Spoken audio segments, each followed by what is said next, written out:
Board university మంచి భవిష్యత్తు కోసం తెలుగు విద్యార్థులు ఇష్టపడే యూనివర్సిటీ. ఇది అంటే ఇట్స్ బిగ్ చేంజ్.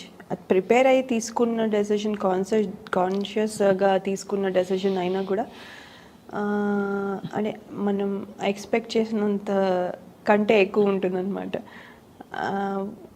అంటే నేను ఇప్పుడు ఏంటి కొన్నిసార్లు అనిపిస్తుంది, ఓకే ఐఎమ్ హోమ్ మేకర్ అయి ఉండొచ్చు, it's not bad thing, but అది ఒక్కటే చేయడం నాకు అలా ఒకటే చేయాలనుకుంటే చిన్నప్పటి నుంచి ఇంత కష్టపడి ఇవన్నీ నేర్చుకొని ఇవన్నీ చేయాల్సిన అవసరం లేదు. I always wanted to be something. అదే అది మిస్ అయిపోతారు అక్కడ. ఎస్, అది ఏంటి now I have to figure that out. So, of course you have to figure it out, and just because you are financially comfortable, ఆ satisfaction అయితే రాదు కదా. రాదు అంటే ఏదో పని చేసే డబ్బుల కోసం ఒక్కటే కాదు కదా. అలా అవుతే there are different things to do. అలా కాదు, we want to be active, busy and do and make a mark in the public space also. అందులో మీలాంటి వారు of course అవును. యాక్చువల్లీ ఏ ఇయర్ లో అయింది మీ పెళ్ళి? 2006 నుంచి ఇప్పటి వరకు it is what 18 years? 16 years. పిల్లలకి ఎంత ఏజ్ లేయా? 14. మా అమ్మాయికి 14 అండ్ మా అబ్బాయికి 12.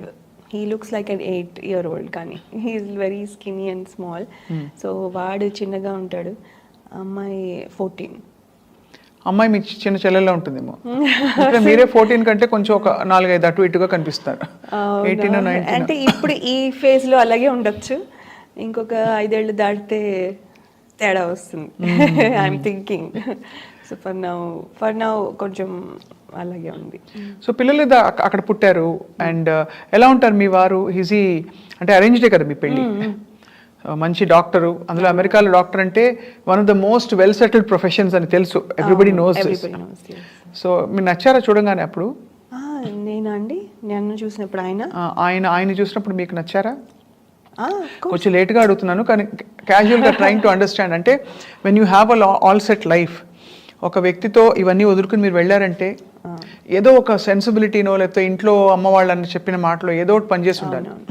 లేదండి, అంటే నాకేమనిపించిందంటే ఆ పర్సన్ ఎవరినైతే నేను ఇప్పుడు పెళ్లి చేసుకుంటున్నాను అనుకుంటున్నాను, ఆయన మీట్ అయినప్పుడు నాకు కావాల్సిన కంఫర్ట్ మొత్తం, నాకు ఏమవుతే సెక్యూర్డ్గా అనిపిస్తుందో, నాకు ఏమవుతే ఒక ఎక్కడ నాకు ఇదేంటి ఇలా ఇదేదో ఇలా అని ఎప్పుడు అనిపించలేదు. ఇన్సెక్యూర్గా కానీ ఇది కానీ అనిపించలేదు.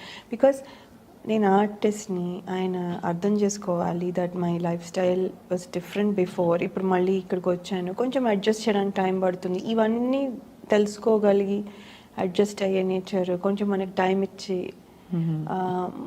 మనల్ని రిస్ట్రిక్ట్ చేసేయకుండా. అవును, ఎప్పుడు రిస్ట్రిక్షన్ దేంట్లోనూ పెట్టలేదు. సో రిస్ట్రిక్ట్ చేసేయకుండా మనల్ని అంటే మన రెస్పాన్సిబిలిటీ అన్నీ చేస్తుంటే రెస్ట్రిక్ట్ ఎందుకు చేస్తారు? సో ఇలాంటి పాజిటివ్ థింగ్స్ చాలా చూసాను. బ్రాడ్ మైండెడ్గా ఉండడము.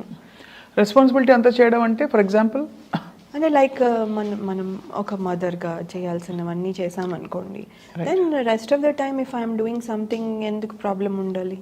కరెక్ట్, ఉండదు కదా. ఇప్పుడు నేను నా రెస్పాన్సిబిలిటీ పక్కన పెట్టేసి, పిల్లల్ని పక్కన పెట్టేసి అప్పుడు నేను ఇవన్నీ చేసి తిరుగుతూ ఉన్నాను అనుకోండి, అప్పుడు then he can question me. కానీ it's a time being, because it's a project, ఎక్కడికో అవుట్ ఆఫ్ టౌన్ వెళ్ళాను అందుకని వెళ్ళి చేశాను అన్నప్పుడు then we'll talk and adjust. Right, okay నేను ఇన్ని రోజులు వెళ్తున్నావా, okay I will take care of the kids, you go. అలా అది. సో బట్ ప్రిఫరెన్స్ ఆబ్వియస్లీ ఆయన కెరియర్కి, బికాజ్ ఆయన చాలా బిజీ డాక్టర్ కాబట్టి. కెరియర్ ఆయనది, he's the number 1 doctor in that area. అబ్బో, full he's very this thing. ఆయన he's busy but he'll never show that.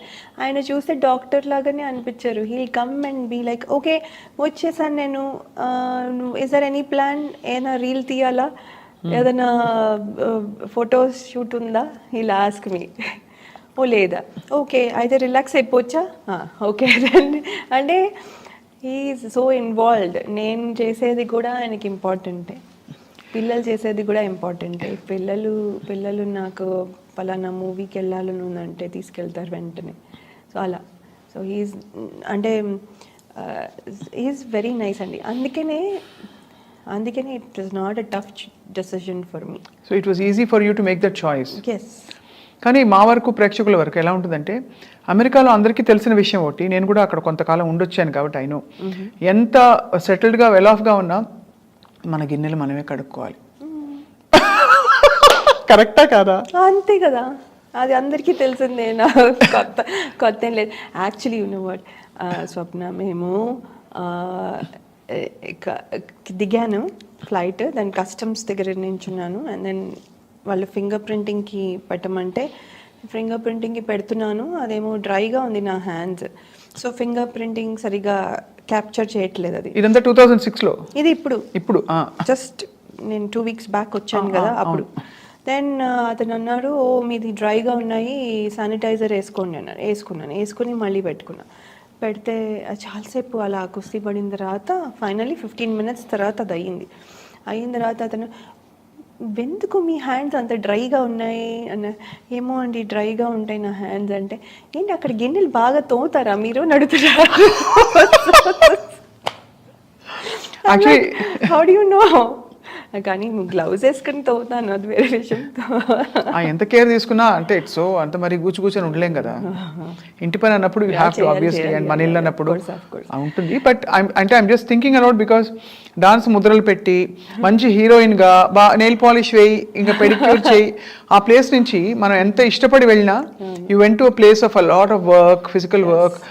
Probably ఇంత పబ్లిక్ అప్లాజ్ ఉండదు అక్కడ ఆ స్పేస్లో. ఇంటికి మీరు పరిమితం అయిపోతారు, అందరూ చేసేస్తున్నారు, మనం అయ్యో ఆగిపోయామనే ఫీలింగ్ ఉంటుంది. వీటన్నిటిని ఎలా డీల్ చేస్తారు లయ? ఇట్స్ డిఫికల్ట్ అండి. ఇట్స్ బిగినింగ్లో చాలా డిఫికల్ట్గా ఉండేది, తర్వాత ఇంకా అలవాటు అయిపోయింది. తర్వాత ఒక రకంగా నాకు ఆ ఇండిపెండెంట్గా ఉండడం ఎంజాయ్ చేస్తున్నా.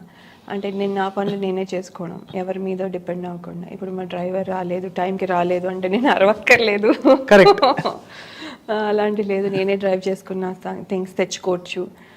ఇలాంటివన్నీ అంటే this is just an example. కానీ అలాంటి ఇండిపెండెంట్గా ఉండే ఇది కూడా చాలా నచ్చింది నాకు. తెలుగు వారందరూ ఖుషి అయిపోతారు మిమ్మల్ని చూసి, సంతోషపడిపోతుంటారా? పడతారు. గుర్తుపడతారా గ్రోసరీ స్టోర్కి వెళ్ళినప్పుడు? కొంతమంది, ఎక్కువ మంది గుర్తుపట్టరు. పెద్ద అంటే చూస్తారు అంటే ఎక్స్పెక్ట్ చేయరు అనుకుంటాను. పెద్ద ఎవరో ఇండియన్స్ అని అనుకునే లోపల వెళ్ళిపోతాము. సో పెద్ద గుర్తుపట్టరు. కానీ ఫంక్షన్లకి అన్నీ వెళ్తే, మన లోకల్ ఈవెంట్స్కి అన్నీ వెళ్తే అవును అప్పుడు గుర్తుపడతారు. ఏమంటారు గుర్తుపట్టి? లాయ గారు మీరా, ఎంత మారిపోయారు, ఇది అది ఏదో అంటారు. అలా ఎలా మారిపోయారని? మారిపోయానంటే మరి ఏమో నాకు ఇది డౌట్ యాక్చువల్లీ. మారిపోయానంటే ఏంటని నాతో చెప్తారు చాలాసార్లు. మీకేం అనిపించట్లేదా? మీరు ఇంచుమించు అలాగే ఉన్నారు నాకైతే. కొంచెం అంటే అదే కొంచెం దగ్గు ఉందని కొంచెం సోబర్గా సాఫ్ట్గా ఉన్నారు తప్ప, లేకపోతే అప్పుడు కూడా అలాగే ఉన్నారు. అదే బట్ టీవీ 9లో ఉన్నప్పుడు నేను చూశాను కదా, అది కొంచెం ఆనెస్ట్గా చెప్పాలంటే, అబద్ధాలు చెప్పను, అందులో కెమెరా ఉంది కాబట్టి కొంచెం కళ్ళలో దిగులు కనిపిస్తుంది. ఇద్దరు మీ వారినైనా మిస్ అవుతున్నారు, పిల్లలనైనా, లేదా అమ్మ వాళ్ళని మిస్ అయిన దిగులు అంతా ఇప్పుడు బయటకు వస్తుంది. కానీ అదేం కాదు. I think I'm little sick, అంతకంటే ఏం లేదు, తప్ప ఇంకేం లేదు. But otherwise I mean Laya సిటీకి వచ్చారనగానే ఎవ్రీబడి వాజ్ వెరీ హ్యాపీ. అది అవును. Thank you.